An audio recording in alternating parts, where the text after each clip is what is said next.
Hola, ¿cómo están? Un posible acuerdo de paz está una vez más sobre la mesa. El presidente ucraniano Volodymyr Zelensky lanzará un plan que va a compartir a detalle con Joe Biden, el presidente de Estados Unidos, en el marco de la Asamblea General de la ONU. La pregunta es, ¿podrá Kiev obligar a Rusia a firmar la paz? ¿Qué implica esto y qué escenarios se abren o cierran? Analicemos hoy el contexto geopolítico en el mapa. Bienvenidos.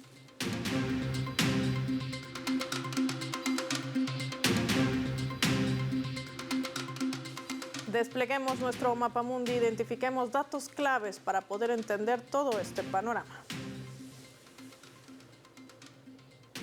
Ucrania busca garantía de Estados Unidos. Vamos a identificar en nuestro mapa mundi a estos países con los colores de sus banderas. Vamos a iniciar en Estados Unidos, país que ha aportado la mayor asistencia militar a Ucrania para asediar a Rusia. Según el Instituto Kiel para la Economía Mundial, la administración del presidente Joe Biden ha otorgado, comprometiendo más de $44.700.000 en ayuda militar desde enero del año 2022. El Congreso aprobó, recordemos, en abril $61.000 millones, a pesar de que los republicanos dilataron su aprobación, influenciados también por el candidato republicano Donald Trump, que se muestra reacio a seguir proporcionando fondos a Volodymyr Zelensky. Pero en vísperas de las elecciones presidenciales en Estados Unidos, el presidente ucraniano anunció a finales de agosto que presentaría un nuevo plan de paz al presidente Joe Biden, a Kamala Harris, quien es la sucesora de Joe Biden en la candidatura presidencial, y también al candidato republicano expresidente Donald Trump.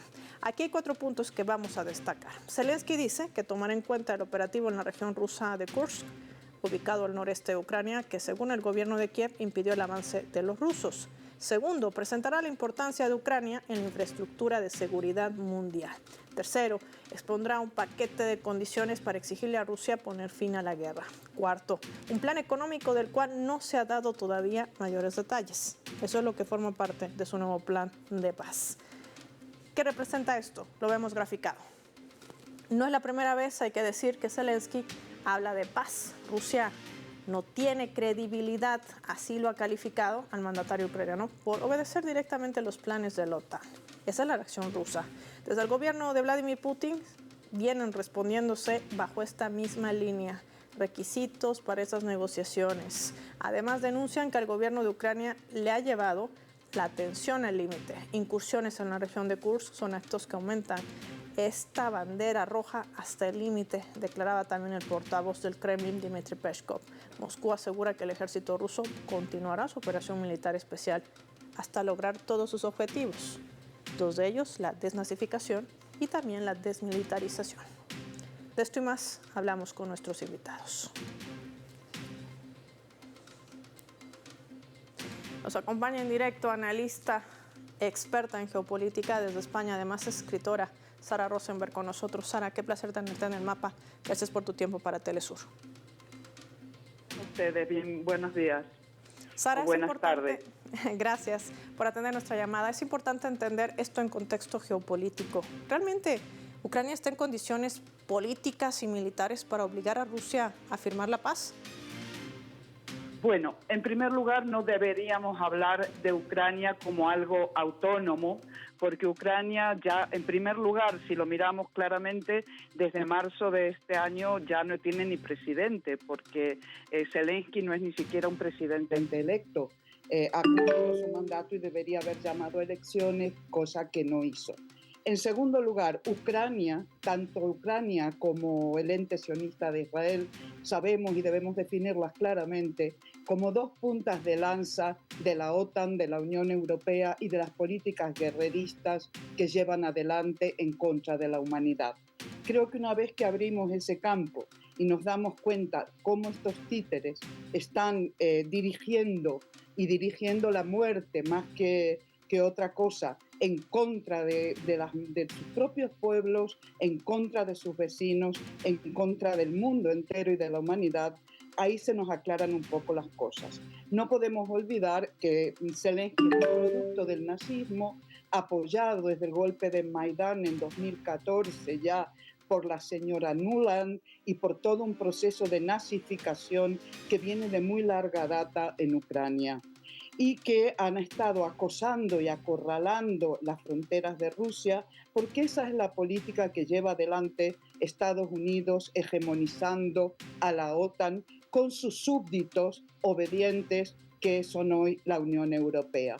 Es decir, lo más lejos de la política de Estados Unidos es la paz y necesitan prolongar la guerra de tal forma de desgastar. Ellos creen que van a desgastar al bloque del Este, es decir, a la enorme unidad euroasiática de los BRICS, de Rusia, China, Irán y una serie de países que se han ido sumando. Y ellos creen que es posible ir en contra del río de la historia a través de guerras sangrientas que solo les benefician. ¿Por qué? Porque tenemos que ver con toda claridad que la industria armamentística, la industria química y las industrias de la muerte, que son las que hegemoniza Estados Unidos, no es la industria de la vida, es la industria de la matanza humana, les ha llevado estos últimos años, sobre todo estos 2 últimos años, han duplicado beneficios. Ahí tenemos una de las razones claves para que intenten continuar con esta política criminal dirigida por lo que ya deberíamos estar llamando organización criminal contra la humanidad. Lo vemos en América Latina, lo vemos en Ucrania, lo vemos contra Palestina, es el mismo fenómeno. Entonces creo que Zelensky no es más que el vocero, el títere, la boca, el parlante, digamos, de las políticas que lleva adelante Estados Unidos como única forma de superar una crisis tremenda, económica, política, ideológica, de todo tipo.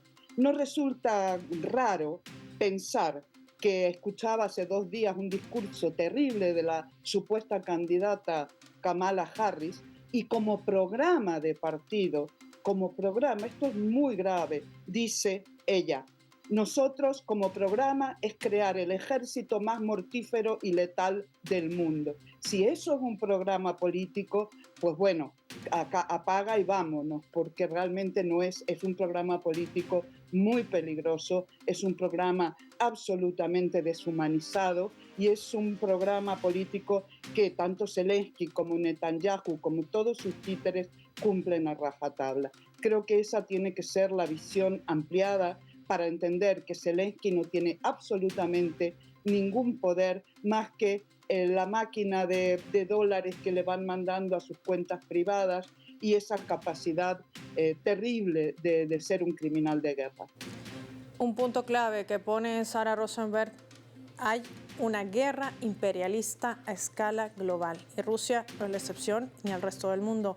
En este entendido, Sara, ¿qué está buscando Zelensky? ¿Qué mide Zelensky avalar dentro de Naciones Unidas? ¿Será una nueva cortina de humo? ¿Por qué esperar hasta la Asamblea General para colocar un supuesto plan de paz que además no es la primera vez que lo hace?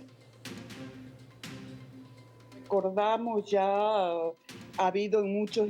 Rusia viene planteando hace muchísimas veces posibilidades de tratados de paz, las de Minsk incluso en el año 14. Después hubo otro intento cuando voló el pobre nefasto, ¿cómo se llamaba? A Boris Johnson, voló a Ucrania y dijo que tampoco tratado de paz. Luego se reunieron en Suiza, ¿no es cierto?, con el mismo títere de Zelensky. Curiosamente no invitan a las conversaciones de paz a Rusia, es decir, es todo un teatro, es todo un inmenso teatro de operaciones propagandísticas que no tienen nada que ver con la realidad. Es decir, cuando el imperialismo americano, el imperialismo yanqui y la OTAN dicen paz, nosotros tenemos que tener muchísimo cuidado porque estamos acostumbrados a que nunca digan la verdad.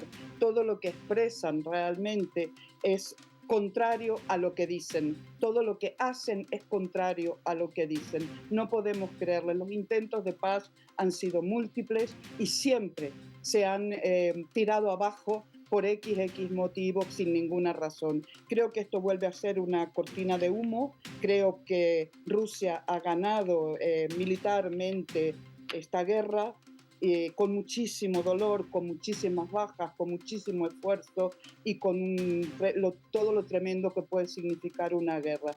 Pero creo que esto vuelve a ser una cortina de humo preelectoral, por supuesto, pero ha sido muy clara doña Kamala y también ha sido claro Trump. Es decir, esos son partidos que piensan y hacen de la misma manera, más o menos, no hay gran diferencia entre unos y otros, y que son dos partidos guerreristas, ¿no? Entonces, las cortinas de humo sobre la paz hay que mirarlas con lupa.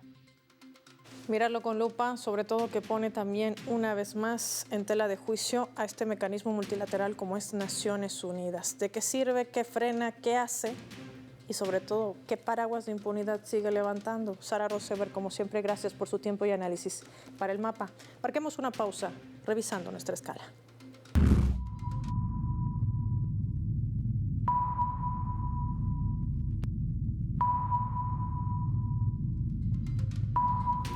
A través del portal web de RT, que está titulando de la siguiente manera, lo colocamos en la pantalla del mapa.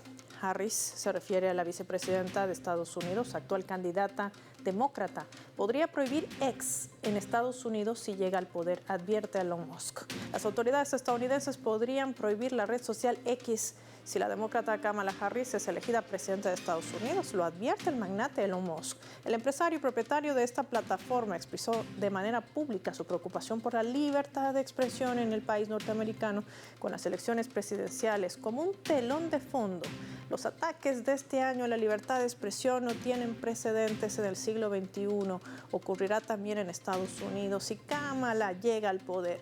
Escribía en X el multimillonario que apoya además al candidato republicano Donald Trump en la carrera presidencial. La preocupación de Musk se debe en gran parte a los recientes acontecimientos en Brasil, donde, recordemos, el tribunal emitía una sentencia sacando de circulación a esta plataforma, inclusive advirtiendo de sanciones económicas a usuarios y empresas que incumplan la determinación judicial. Recordemos que enfrentamos graves problemas legales y tuvo que suspender sus servicios.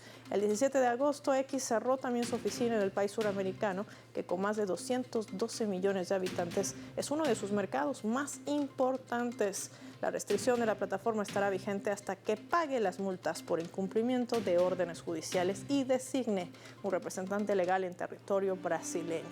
Pese a esto, Musk lo único que hace es lanzar amenazas y seguir sirviendo como plataforma de desestabilización de gobiernos en el mundo. Por eso su foco también contra Venezuela para cumplir su agenda imperialista. Así las cosas. Ya volvemos.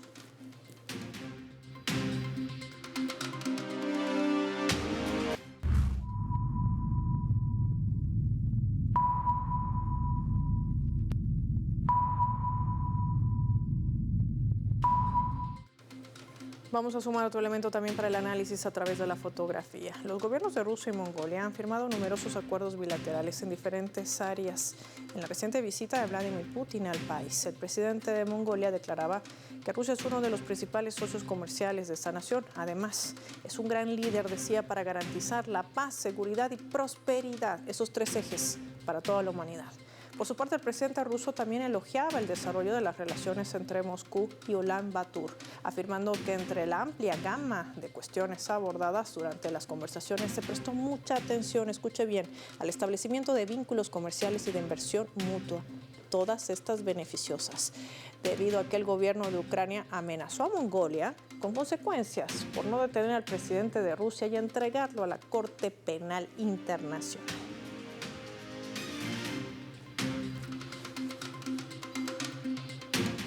Vamos a sumar para analizar este escenario. Nos acompaña en directo desde Bélgica, analista internacional, Emerlinda Malcot. Qué gusto tenerla con nosotros. Gracias por su tiempo para Telesur. Bienvenida al mapa.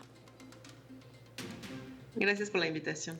Emerlín, no solamente Mongolia no acata la instrucción, digámoslo así, entrecomillado, de Kiev de detener al presidente ruso, sino que le tiende la alfombra roja, lo recibe con honores y suscribe estos acuerdos que van a tener un impacto trascendental, no solamente para ambos países, me animo a decir inclusive para terceros, incluida China en esta ecuación.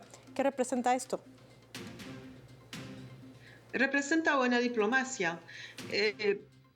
Rusia está actuando en el mundo de manera, vamos a decir que sería normal, es el actuar de Estados Unidos y de los países occidentales que no es normal. Rusia tiene relaciones con su vecino y quiere que las relaciones sean las mejores posibles, ser buen amigos, comerciar, porque obviamente es lo más lógico, y entonces solamente está actuando de manera normal. Es realmente la actitud de los países occidentales que ya están fuera de toda normalidad. También están celebrando una historia que tienen en común y esa historia hay que celebrarlo hoy día, que es una historia de lucha contra el fascismo durante la Segunda Guerra Mundial y también una historia común de desarrollo en común, por ejemplo, de vías de trenes, etcétera. O sea que están actuando como buenos vecinos y celebrando la historia común de amistad que tienen entre ellos. Linda, también dentro o sobre la mesa se ha colocado un posible acuerdo de gasoducto que podría pasar por Mongolia y beneficiaría también al gigante asiático.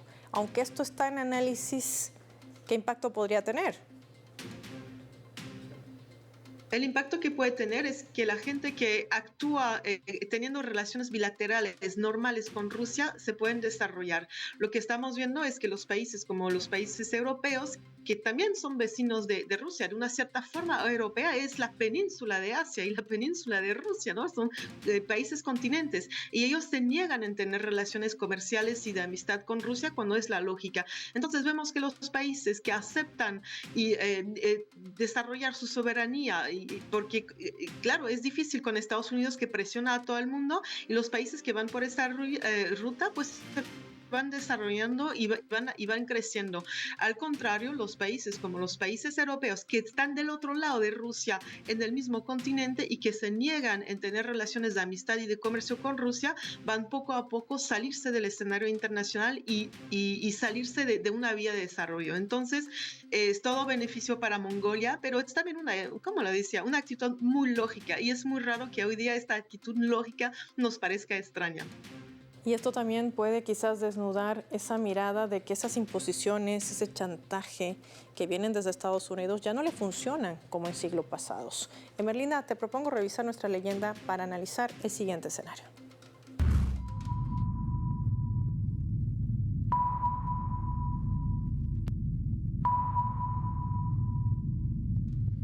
El ministro de Asuntos Exteriores de Rusia, Sergei Lavrov, pronunciaba esto en unas recientes declaraciones. Lo vamos a colocar en la pantalla del mapa. Occidente siempre ha buscado quebrar a Rusia por ser un país demasiado fuerte y demasiado independiente. Para lograr este objetivo ha recurrido incluso a unir fuerzas con partidarios del nazismo en Ucrania. Para ello, reunieron una coalición de 50 países para intentar, entre otras cosas, desmembrar a Rusia, destacaba el máximo representante de la diplomacia rusa.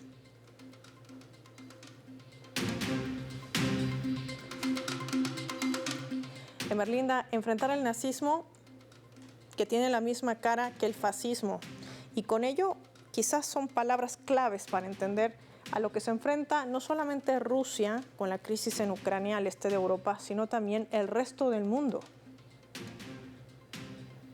Sí, el nazismo tiene la misma cara pero también que el sionismo, que es también actuando de una manera brutal en Asia Occidental. Entonces, estamos viendo que los países europeos que han tenido esa historia imperialista y esa historia colonialista siguen actuando y no están capaces de sacar otra forma de actuar en el escenario internacional. Y eso también nos conecta con el tema de Mongolia que estábamos hablando.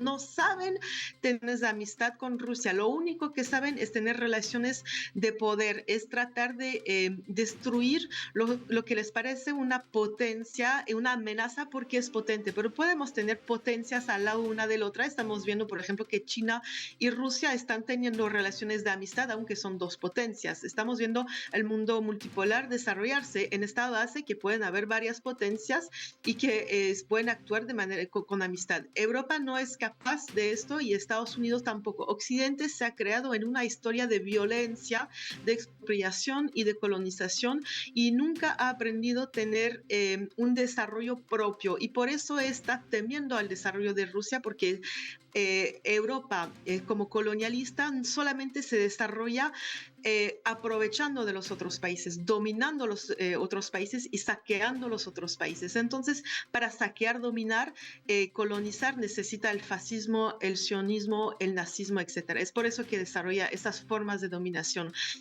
Y ahora que está perdiendo mucho terreno en el escenario internacional, la brutalidad se hace más evidente. Antes podía enmarcar, o sea, ponerlo en el marco del comercio internacional y era violento, pero no se veía tanto. Ahora necesita la ideología fascista en el primer plano para lograr los mismos objetivos que por el pasado. Eso es por la degenerancia de los países europeos y occidentales. No, pero este escenario no solamente se registra en países europeos, también se replica en la región de América Latina y el Caribe, poniendo gobiernos que tienen esta misma línea para derrocar a otros constitucionales. Está sucediendo en este momento contra Venezuela. Sí, es la lección, lamentablemente es la lección que por ejemplo, un Milei que está tomando de esos países. Eso es una importación, lamentablemente, y estoy muy triste de ver esto. También es muy interesante para nosotros europeos porque al mismo lo que está desarrollando en América Latina es una forma aún más brutal tal vez que lo que estamos viendo en nuestros países, estoy hablando de Europa occidental porque en Ucrania por ejemplo es súper violento también, pero lo que estamos viendo en Argentina nos puede tocar aquí. Necesitamos las izquierdas y los antiimperialistas del mundo observarnos porque realmente estamos viendo nuevas formas. El nazismo es una forma de los años 30, lo que está desarrollando Milei es la forma del siglo XXI. Lo necesitamos estudiar y necesitamos ser muy solidarios en esto, sabiendo que venimos de entornos muy diferentes y que los europeos primero necesitamos también acabar con las raíces de nuestra forma colonialista de interactuar con el mundo. Agradecer como siempre a Merlina Malcott por su tiempo y su análisis. Para el mapa, nosotros vamos a finalizar el programa revisando nuestro vector.